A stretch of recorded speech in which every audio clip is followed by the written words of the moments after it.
আজকে আপনাদেরকে দেখাবো লাক্সারি ইন্টেরিয়র ডিজাইন। দেখুন এইখানে সুন্দর একটি ইন্টেরিয়র ডিজাইন করা হয়েছে। এটা হচ্ছে ডাইনিং স্পেস ভাই। জি জি, এটা ডাইনিং স্পেস। প্রথমে এই জিনিসটা যে দেখলাম ভাই, এটা কি? এটা হচ্ছে ফোল্ডিং পাল্লা। ফোল্ডিং পাল্লা? জি জি, মানে এটা হচ্ছে পার্টিশনের জন্য ইউজ করা হয়? জি জি, পার্টিশনের জন্য ইউজ করা হয়। তো দেখুন কত সুন্দর, কি দিয়ে কাজ করা হয়েছে এটা? এটা হচ্ছে গর্জন প্লাইবোর্ড, 18 মিলি গর্জন প্লাইবোর্ডের উপরে আমরা ডোকু কালার কম্পিটিশন করছি, কি হোয়াইট কালার আর কি। এটা পার স্কয়ার ফিট খরচ কেমন? এটা হচ্ছে 2500 টাকা পার স্কয়ার ফিট। ওকে, তো এইখানে হচ্ছে 3 ধাপের একটি সিলিং এর কাজ করা। এই যে এক ধাপ, তারপর এক ধাপ, তার উপর আরেক ধাপ, জি, জি। ওয়ান কালার লাইট সহ। এই সিলিং গুলোর ক্ষেত্রে কেমন খরচ পড়ে? এটা 300 টাকা পার স্কয়ার ফিট, লাইট এবং তার মালিক পক্ষর। ওকে, এটা হচ্ছে জিপসাম দিয়ে করে দেন? জি জি জি, তো এটা হচ্ছে ডাইনিং স্পেসের জন্য একটি সুন্দর ডিজাইন। পাশাপাশি এখানে একটি ডিনার ওয়াগন আছে। জি জি, দিনার অর্গান আছে।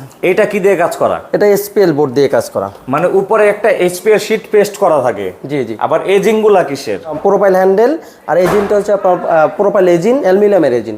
আচ্ছা, সেক্ষেত্রে ভিতরে আবার লাইটিং করা আছে। এগুলোও কিন্তু খুব সুন্দর লাগে, বিশেষ করে এখানে কিন্তু খাবার দাবার রাখার জন্য স্পেস আছে। তো এটা খরচ কেমন ভাই? মার্বেলটা হচ্ছে ক্লায়েন্টের, আর এটা হচ্ছে 1800 টাকা পার স্কয়ার ফিট। ওকে, তো সেক্ষেত্রে অবশ্যই সারা বাংলাদেশে একই রেটে কাজগুলো করে দেন? জি জি জি। ওকে, অবশ্যই কাজগুলো করাতে হলে স্ক্রিনে দেওয়া নাম্বার যোগাযোগ করতে হবে।